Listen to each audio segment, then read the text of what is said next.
네, 안녕하세요. 노마드 K입니다. 이번 시간에는 우리가 이제 살아가는 데 있어서 우리 삶을 방해하는 요소들이 있어요. 우리를 막 자꾸 불안하게 하고 우리의 삶을 자꾸 지옥으로 떨어뜨리려고 하는 어떤 이런 의도들이 있다는 얘기죠. 그런데 그게 외부로부터 오는 것도 있지만 내부에서 자체적으로 발생하는 것도 있거든요. 우리 자신 자체가요. 그래서 오늘 그런 얘기들을 한번 해보려고 그래요. 그러니까 제목을 뭐 이런 식으로 뭐냐면 내 삶을 방해하는 빌런들과 뭐 이렇게 당당하게 작별하기? 뭐 이런 거죠. 첫 번째는 뭐냐면 현재를 살란 얘기예요. 이 얘기는 뭐냐면 과거에 얽매이지 말란 얘기죠. 그러니까 사람들이 항상 세상을 살아가다 보면 직장 생활도 마찬가지고 퇴사 이후에도 마찬가지고 항상 과거에 이렇게 물들어 있는 경우가 있어요. 내가 예전엔 이랬는데 내가 과거에는 내가 뭐 예를 들어서 이렇게 잘 나갔었는데 뭐 이런 얘기들 되게 많이 하거든요. 추억이라는 건 좋지만 과거의 어떤 영광들 자기 자신이 누렸던 어떤 이런 지금과는 다른 삶에 대한 어떤 이런 과도한 집착, 이것들은 오히려 우리 삶이라던가 아니면 영혼을 갉아먹는 요소로 작용할 수가 있어요. 그래서 여러분들 과거에 집착 안 해주셨으면 좋겠고요. 왜 영화에도 있잖아요. 여러분 잘 아시는 영화 중에 그 죽은 시인의 사회인가? 거기서 그 선생님이 뭐라고 그래요? 학생들한테 카르페 디엠, 뭐죠? 현실을 즐겨라. 뭐 seize the day라고 이렇게 영어로 이렇게 표현하는데 현실에 충실하시는 것이 여러분들 오히려 삶을 더 윤택하는데 도움이 될 만한 어떤 요소로 작용할 수 있다라고 하는 부분들을 말씀드리고요. 두 번째는 타인이 있잖아요. 다른 사람의 어떤 주관이나 의견이 아니라 자기 자신, 내 자신의 의견이라던가 내 안에서 들려오는 목소리에 귀 기울이라는 얘기예요. 항상 저희가 이제 뭘 한다, 시도를 하거나 어떤 사업을 하거나 어떤 새로운 어떤 일을 하거나 어떤 결심을 하거나 이 목표를 세우면 항상 부정적으로 얘기하는 사람들이 많아요.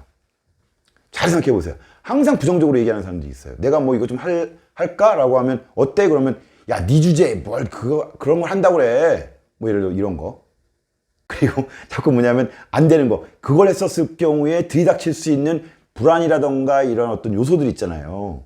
방해 요소들. 그것만 자꾸 부각을 시켜요. 그거 뭐죠? 같이 죽자는 건가요? 저는 그런 사람들과의 과감한 어떤 단절? 이것도 좀 필요하다고 생각을 해요. 전 제 주변에 저한테 부정적으로 얘기하는 사람들이 별로 없어요. 그런 사람들 안 만나거든요. 왜냐하면 스트레스를 받으면서 왜 그런 사람들을 만나냐 이거죠, 저는. 그래서 여러분이 생각하는 어떤 길, 여러분이 스스로 생각하는 어떤 그 길을 가세요. 그리고 여러분의 어떤 생각들이 옳아요.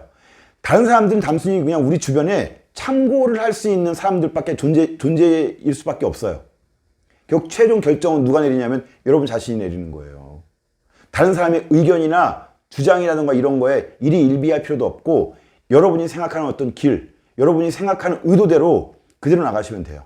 절대로 남의 어떤 의견 이런 거에 이렇게 혼란을 겪거나 그러지 않으셔도 될 것 같아요. 그리고 주변에 제발 부탁인데 주변에 여러분 항상 부정적으로 생각하시는 분들, 그런 분들은 진짜 우리 삶에 있어서 빌런들이에요. 그런 사람들하고 단호하게 절교를 하세요. 이제 마지막 세 번째는 뭐냐면 관성에서 벗어나가지고 작은 것부터라도 좀 시작을 했으면 좋겠다라고 하는 어떤 부분들이에요. 그것 때문에 우리의 삶을 방해하는 요소로 작용할 수도 있거든요. 왜냐하면 매번 바보들은 결심만 해요. 그러니까 항상 결심만 하는 사람들이 있어요. 결심. 뭐 우리가 이제 흔히 뭐 작심삼일 하잖아요. 새해 보면 뭐 예를 들어서 뭐 살을 빼겠다, 금연을 하겠다, 자기 개발하겠다, 어쩌고저쩌고 되게 많은 계획을 세우지만 실제적으로 뭐예요? 목표, 결심만 하고 실제적으로는 행동으로 옮기지 않아요. 그것 때문에 우리 삶을 갉아먹어요. 여러분들이 그래서 만약에 뭘 한다고 하면 전 여러분들이 계획을 가지고 움직였으면 좋겠다. 단순히 이런 거예요. 전 철저하게 내가 이걸 한다고 하면 그거를 두루뭉실, 살을 빼겠다, 이거 살 안 뺀다는 얘기예요. 돈을 모으겠다, 이건 안 모은다는 얘기예요. 그럼 어떻게 해야 되느냐? 돈을 모은다고 해도 구체적인 어떤 수치와 함께 뭐 500만 원을 모으겠다, 뭐 1000만 원을 모으겠다, 또는 예를 들어서 살을 빼겠다고 하면 뭐 지금 현재 뭐 70 몇 킬로그램이면 뭐 60 몇 킬로그램 빼겠다, 이렇게 구체적으로 그 구체성과 함께 뭘 적어야 되냐면 날짜와 함께 구체적인 어떤 활동들, 뭐 예를 들어서 뭐 돈 500만 원 모으겠다라고 하면 어떻게 하면 되죠? 돈 500만 원 모으겠다고 하고 맨날 술 먹어. 그리고 맨날 막 늦어서 택시 타요. 그거 돼요? 안 되는 거죠. 차라리 그래서 제 입장은 뭐냐면 이런 거예요. 회사 출근할 때 아예 그러면 버스 정류장까지 뭐 이렇게 두 정거장은 뭐 걸어간다든지. 술은 만약에 예를 들어서 일주일에 뭐 한 3번 정도 마신다고 하면 1번으로 줄인다든지 아니면 한 달에 2번 정도로 뭐 줄인다든지.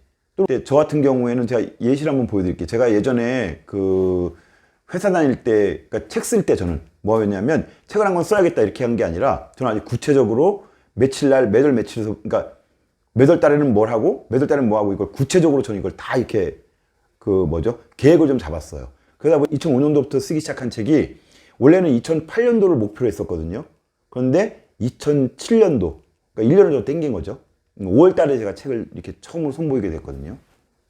그런 거 보면 확실히 그다음부터 제가 이제 딱 느낀 게 뭐냐면, 이거 계획을 세울 때는 두루뭉실하게 세우면 안 되겠다. 좀 더 구체적으로 세워야겠다라고 하는 어떤 부분들을 그때 이제 각인이 됐던 거예요. 그다음서부터 이제 계속 어떤 일을 하게 되면 좀 더 구체적으로 좀 그래서 충분히 시간을 가져야 된다고 저는 생각을 해요, 이게. 이렇게 구체적인 어떤 계획을 수립하고 행동하는 것들이 좋다. 그래서 저는 이제 어떤 목표를 잡거나 실행을 할 때 과도한 것보다는 좀 이렇게 조그만 것들, 금방금방 지킬 수 있는 것들이잖아요. 그러니까 예를 들어서 만약에 500만 원 모으는 것보다는 10만 원 모으기는 쉽거든요. 예를 들어서 아니면 100만 원 모으는 거. 이렇게 해서 그 달성 가능한 목표를 가지고 그 목표에 이렇게 정진하는 거예요. 그리고 우리가 뭐라고 하냐면 퀵윈이라고 그러잖아요. 단기간에 어떤 결과물을 얻는 거, 단기간에 어떤 목표 달성, 그런 걸 통해서 뭐예요? 승리감을 맛보는 거죠. 전 퇴사하고 난 다음에 은퇴를 할 때, 그러니까 퇴사라든가 은퇴도 마찬가지라고 생각을 합니다. 이 세 가지가 명확하게 지켜지지 않으면 퇴사를 하였어도 거의 똑같은 어떤 루틴을 경험할 확률이 되게 높아요. 그래서 생활 속에서 이런 부분들을 좀 지침으로 삼고 생활을 했으면 좋겠다라는 생각이 들어요. 그러니까 우리가 흔히 말하는 그러니까 꿈은 이루어진다고 하는 말은, 꿈은 실현된다라고 하는 어떤 부분들은 바로 이런 중간에 있는 말들이 생략이 되는 거예요. 꿈을 날짜와 함께 적어 놓으면 목표가 되고요. 그 목표를 잘게 나누면 계획이 되는 거고, 그 계획을 그대로 이렇게 실현에 옮기면, 실천적으로 옮기면 뭐가 된다고요? 우리 꿈은 이루어진다고요. 자, 그러면 잘 생각해 보세요. 여러분이 해야 될 건 무엇일까요? 뭐예요? 그리고 어떤 계획을 세우실 것인가요? 이거 잘 생각해 보세요. 자, 오늘 이 영상이 도움이 되셨다면 좋아요, 구독은 반드시 필수입니다. 꼭 눌러주시고요. 자, 오늘은 이것으로 마치도록 하겠습니다. 고맙습니다.